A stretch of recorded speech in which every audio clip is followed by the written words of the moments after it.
I hate it when I'm right. Ugh. Oh my god. I hate it when I'm right. Oh my god. I mean, to be fair, compared to other deaths of clones, actually, even then, it's like some of clone deaths were sudden and they hurt. But this one, at least, I mean, it's the fact that. Okay, let's start from the beginning. So, this is the Bad Batch. This is, the season 2 finale, Plan 99, and. Oh my god, the second they started focusing on Tech, I'm like, oh no, they're gonna do it, aren't they? Because there was no real way to get out of this situation and make everything work. Just a part of me was hoping, but the second it got into a tight spot, I'm like, it's gonna happen, I'm knowing. And yeah, oh my god, so. Granted, the only thing about it is we don't see the body. The only thing we get is Hemlock retrieves his goggles and shows the crew. That's the only thing we know we get. So if Tech is actually gone, oh, that's a rough way to go. Ooh.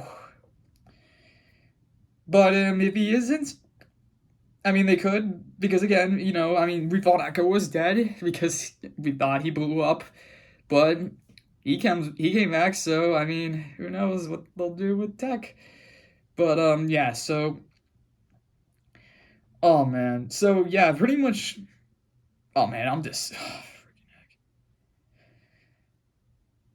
I mean, there's a lot of clones losses that hurt. I mean, geez, I mean, you had the whole Umbara storyline where things were going south there. You had of course Order 66 with Ahsoka. You just seeing all the clones that they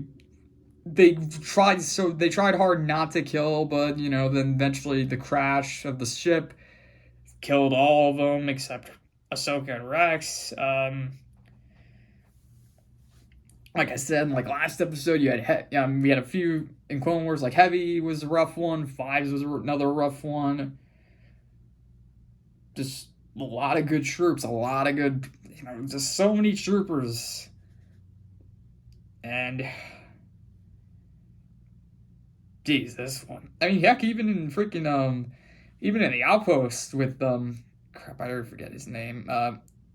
Crap. I already forgot how did I forget his name? The one where Crosshair, the Crosshair tried so hard to save, but he ended up dying on the doorstep, basically. I'm sorry, I'm trying to remember the name, but freaking Tech. It hurt. The second it happened, I'm like, oh my gosh. So, the way it happens, it really is just, like, it didn't feel cheap. I'll say that, because they're in a tight spot. They're on the monorail or the hanging carts or the cart rail, and power's out, so they're stuck. They're being shot at. Tarkin calls in for air fleet to kind of gun them down as well, so they really need to get moving or else they're toast. So Tech says he can restart the power, but he has to get to a tower. He get to the tower that they passed, so he gets on top of the rail, starts running, and it was at that point I'm like, oh no, he's not gonna make it back, is he? Like, he's probably gonna start the power and then tell them to go or something, and then that's not what happens. He gets to the tower, he starts up the power, he starts running back to the crew, and just before he's able to get back on their cart, so the thing is, there were two carts. The Bad Batch was in the front cart, and then the back cart was starting to be shot down, so it was starting to fall. And unfortunately, with the carts being connected, one's weighing down the other, and if it fell, then the other one would pretty much fall. As Tech is running, he's being gunned down. Hunter tries to help by he does one cool move. He shoots one fighter and it causes it to crash into the other. So that was a cool double kill. But there was like 5 of them in total that were flying around, so one's able to shoot at the cart and it causes Tech to fall. And this was actually the first, like, the moment, like, he like, when Tech falls, he like legit like screams and he actually is like scared. Like, the way he fell, like, he really felt like he sounded like he was afraid. Like, it really was a genuine like gasp. Like, he couldn't actually. Honestly, it got me. I'm like, holy crap. But then, of course, I'm like thinking, oh man, they're gonna do it. And yeah, he like, he falls, but he's able to grapple on at the last second to hang on to the cart. But because he's hanging, the cart's hanging, and the front cart is slowly falling off its rail and it can't move because it's being weighed down. Hunter, or Wrecker, and Omega try to save him, but he's too far down, and the slightest movement could cause the whole thing to fall. And even Tech, he's looking around, he's trying to figure it out, but then he eventually just like says, you have to disable this card, or else you have to sever the connection, or else we'll all fall. And then of course Wrecker's like, no, we'll save you, we'll get you out of there. And then Tech's just like, there's no time. He pulls out his pistol and he says, Plan 99. And at that point I'm like, just like 99 from Clone Wars. Yeah, that's another clone. Can't believe I didn't bring up 99. Clone 99 in Clone Wars. The way he goes out. He went out fighting. He went out protecting his friends. He went out trying to help. Defending those that he cared about. That's a perfect. And Plan 99. That's a plan you don't want to do, but in Tech's situation, he had to, because he knows that if he hangs on any longer, the whole team is going to possibly fall. So he pulls out his pistol, and he pretty much was going to shoot, like, sever the connection himself by shooting the cart and causing it to fall and severing the connection. And even Wrecker's just like, don't you dare, don't do it. And Tech's just, like I said, we don't see the body, so we don't know if he's actually dead. But if he is, his line of, when have we ever followed orders? That's a line to go out on. Takes the shot, and he doesn't even say goodbye. He just says that, shoots, falls to his death. Omega and Wrecker are just distraught. Like, especially Omega. Like, that is just the way she and Tech kind of built this relationship throughout the season. Just, it hurt me. But Tech saves them because he severs the connection. Front car's able to take off. It does. Unfortunately, it takes off too fast and they can't stop it, so they crash, but they then have to leave. They get back to the Marauder and they're like, well, like, because they crashed, they're all banged up, especially Omega. Like, she can barely stay awake, so she falls unconscious. And they're like, where do we go? It's like, well, we gotta get back to Sid, because AZ, the medical droids, like, they can help us. And unfortunately, at that point when they said Sid, I'm like, what's gonna happen with this? It's like, is Sid gonna be like, okay, I'll give you guys the slip, but I can't promise anything, or something like that. It's just being like, I can let you guys stay here for a night, and then you gotta go, or something. Like, you guys got too much heat or something. No, she takes it a step further. Again, this is another thing that was built up throughout the season, that being the loyalty with Sid. Like, just because you are loyal to her doesn't mean she's loyal to you. She made the threat in the Pabu episode with them, and she wasn't kidding, because she turns them in. She reports them to the Empire. But not before we get the team. Just, I mean, at least with Hunter and Wrecker, with grieving with Omega, she wakes up, she sees AZ, AZ telling her that, they'll be fine as long as they get rest and make sure they don't do anything crazy. Yeah, that's super easy for them to do. And then just, yeah, the way she breaks down, just, man, really, it's a really, I mean, it hurts, but I mean, in terms of like an acting standpoint, it was a great job by, I already forget Omega's voice actress, but just really great job of her. And then Hunter comes in and Wrecker's in a neck brace, which I think unintentionally got a laugh out of me because it's not like the typical like the white neck brace. It kind of looks like he has like it's just a gigantic. It kind of looks like he has this super big collar around his suit. It looks so weird. But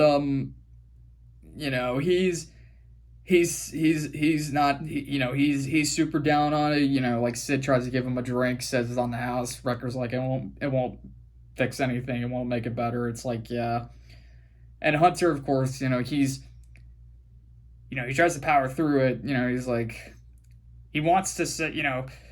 That's the thing with the Clone Wars. It's like you have all these troopers who die. And sometimes, it's like you gotta be a soldier, you gotta power through it. You lose someone, you gotta be able to suck it up and take it. But other times, you just gotta. You can't. I mean, this is literally their brother. This was someone they had been with since the beginning. This is their squad. This is a team. This is the group that they prepared with. This is the team that they had. They literally are through thick and thin. They have been together. And yeah, the only problem I had with this scene was the fact that because of pacing, and because of I think if Dave Filoni was allowed to kind of make this episode as long as he needed to, they would have allowed at least a few more minutes of them grieving Tech, because after, the initial grief of the group, even Omega just being like, we gotta go back for him. He can't be gone. He can't. She's going through that denial that he's actually dead. Then Hunter kind of just goes into them basically saying like, we're done. I think Pabu, Pabu's been a great place for us, and we think that could be a permanent home for us. And he's like, that's what we were thinking, and just. He's saying it in a way that I get when he's trying to talk. The way he delivers it makes it sound, he's trying to cheer Omega up after what had happened. Being like, we can just go back to there. We can just live a life. We can just be, it's like, how does that sound to you? And just like, to me, it kind of felt, because of how quick it came around, it felt like a very out of nowhere cheap way to kind of transition into that. And personally, I think if Filoni had a little more time, maybe he could have given some more time to grieve, and then maybe Hunter walks away, Omega is down, or maybe they sit there for a few minutes, just in silence or something, and then Hunter's just like, or even like Omega just being like, what about Cross? So what do we do now? And it's like Hunter's just like, I don't know. It's just like, we can't track Cross. We can't find Crosshair. So, it's like, because that's the other thing, the way they talk about going back to Pabu, I'm like thinking, you just lost Tech and Crosshair is out there. It's like, Crosshair defected, he's captured. Do you really just want to turn tail and leave him? It's like, that's kind of the only part of this episode that got me like, wait, hold on. But then, of course, it gets me right back into it when Sid turns them into the Empire. And just the way Sid, she kind of has that level of guilt. She looks that guilt. But, of course, again, just the way it was built up, this isn't really like Lando, where, Lando, gets, Lando's like, they beat you, they got here before you did, I had no choice kind of thing. And even then, he's able to atone himself by helping him out and getting him to rescue Han. Here, because Sid had been set up to do this betrayal, the way I figured she did. I was like, you did it, didn't you? And of course, like, she's like sad that she admits too that like she's sad that they lost Goggles, as she calls them, and says like she liked him the most. But then of course, yeah, just like the Empire shows up, Echo is fortunately not there, so he is able to kind of snoop around and just try and see what he can do. But Dr. Hemlock, he's there, so he captures he captures Wrecker, excuse me. So then Hunter kind of comes out to try and negotiate something, but Hemlock's like, I'm here for Omega, that's it. Omega, of course, doesn't care, she flees. Though once, Hunter gets captured, then Omega kind of has to, like, make the, kind of, like, try and save him. And, Hemlock Hemlock sees her and kind of, like, says, like, I'm just here for you because I want to reunite you with Nalase. I know how much she means to you. And of course they're like, wait a minute, Nalase should be dead because all the Kaminoans are dead. And it's like, no. She's alive. I have her safe. And if you come with me, I will spare your friends. But of course, Omega doesn't trust him, but then she gets jumped by a few commandos. That's the other thing. There's Hemlock is being escorted by commandos, which makes sense. But she gets captured. Hunter and Wrecker try to save her with Echo. This was another funny moment. Then again, it was interesting in terms of like cutting what happened. At least this one felt a little like both funny and cool. Was that Echo sees all the amount of troopers in the area, and there's a few walkers, and AZ's there with them. AZ made his way to Echo, and says like, there's too many of them, there's no way you can sneak around them. And then Echo's like, well, then I guess we'll do the opposite. Then you cut to Wrecker and Hunter being escorted by troopers, and all of a sudden you hear blaster fire in the distance from a walker. And then I love that because like, if you've seen enough Star Wars, you know what happened. What I will do the opposite of sneaking means, and that pretty much was Echo getting in a walker, taking it over, and starting firing. And of course, Wrecker and Hunter take that as an opportunity to escape. They meet up with Echo, but unfortunately, they're too late as Hemlock takes off in his ship with Omega, and that's pretty much, that's not it.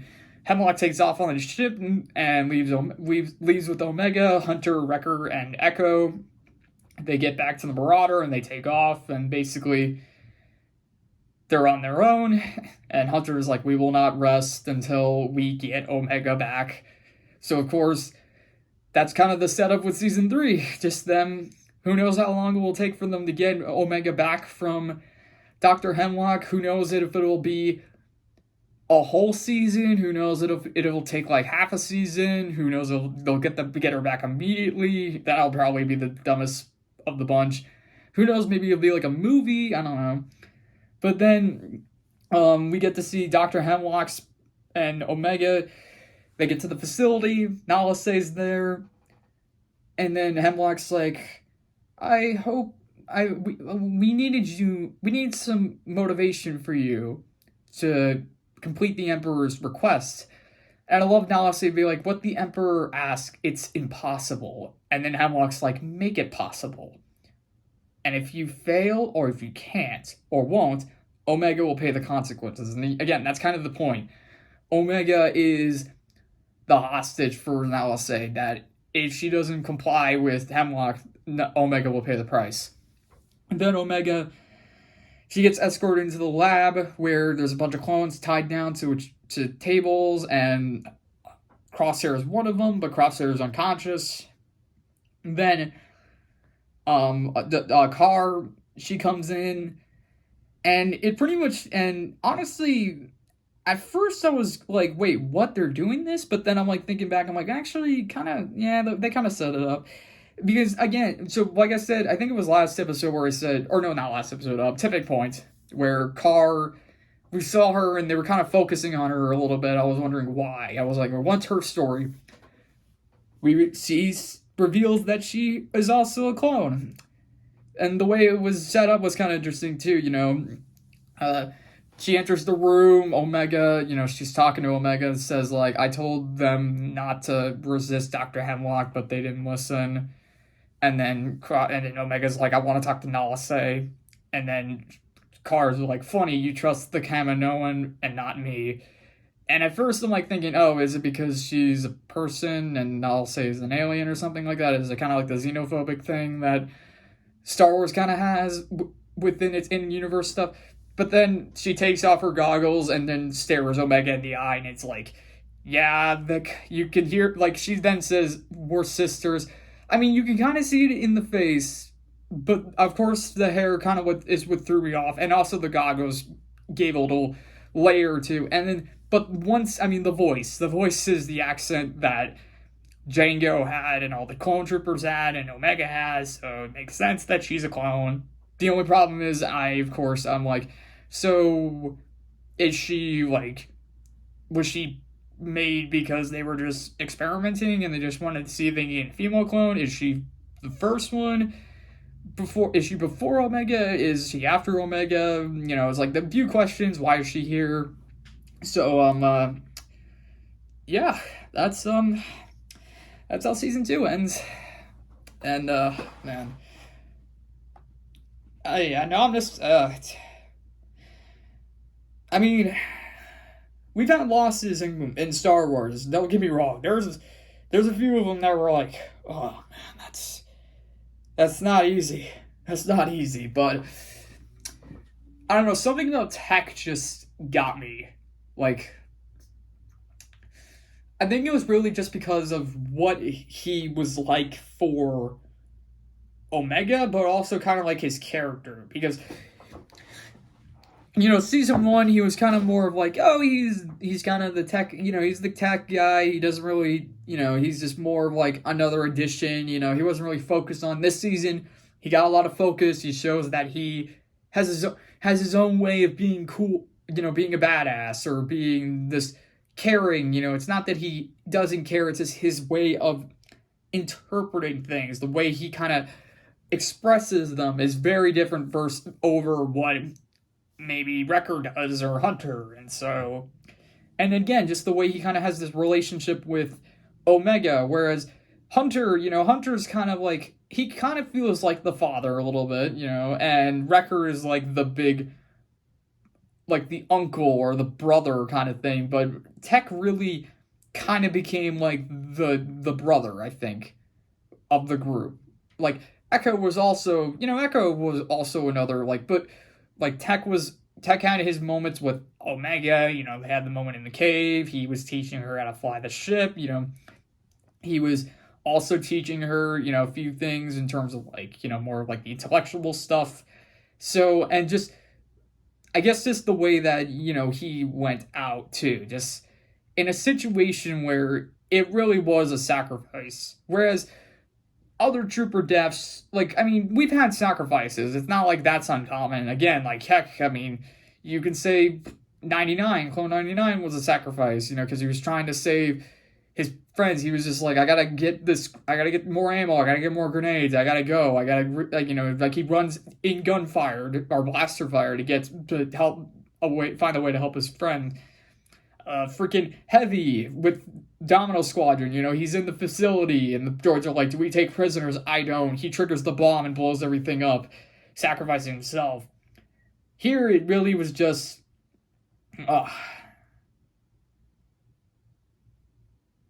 I think the main reason why it hits hard is because in Clone Wars they basically told you right away any clone's fair game. Like, any clone could possibly die, except for maybe one of the bigger ones, like Rex or Cody. Like, those are probably the ones that may not die, but the others, fair game. Here, because this is the main group you're following throughout the show, you don't want to see him die. You don't want to see him go. You feel like if one of them goes, that changes everything.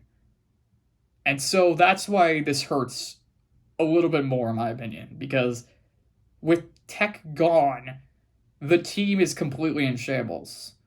And they technically are, because they're all, I mean, Omega and Crosshair are now separated from the group, and they're down one permanently right now, because, I mean, who knows? I mean, they'll bring Tech back, who knows? But, yeah.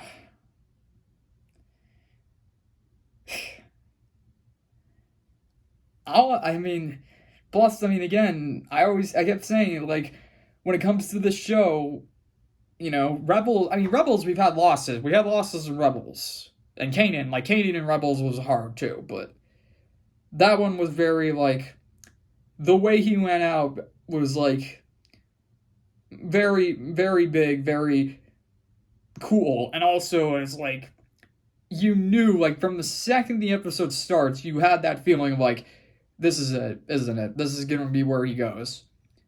And, like, the way he go, like, basically it was, like, his swan song. He's like, how do I want to go out? I want to go out saving my family with the Force, holding back literally the fire, like, pushing everything up a fire that can kill everyone. An explosion, and see my love from one last time. That's his swan song. Here, it really was. It's not a swan song. This isn't probably how Tech wanted to go out. But he knew in that moment that he had to do it. And he knew, and again, the way that he was set up, the way that he could have taken this whole thing in, he just went, like, this is what I do. This is how I gotta do it. This is how I see it. And unfortunately, with that little time frame, there probably wasn't no other way. So, yeah. Alright, so that's season 2 of Bad Batch. So, what'd you guys think?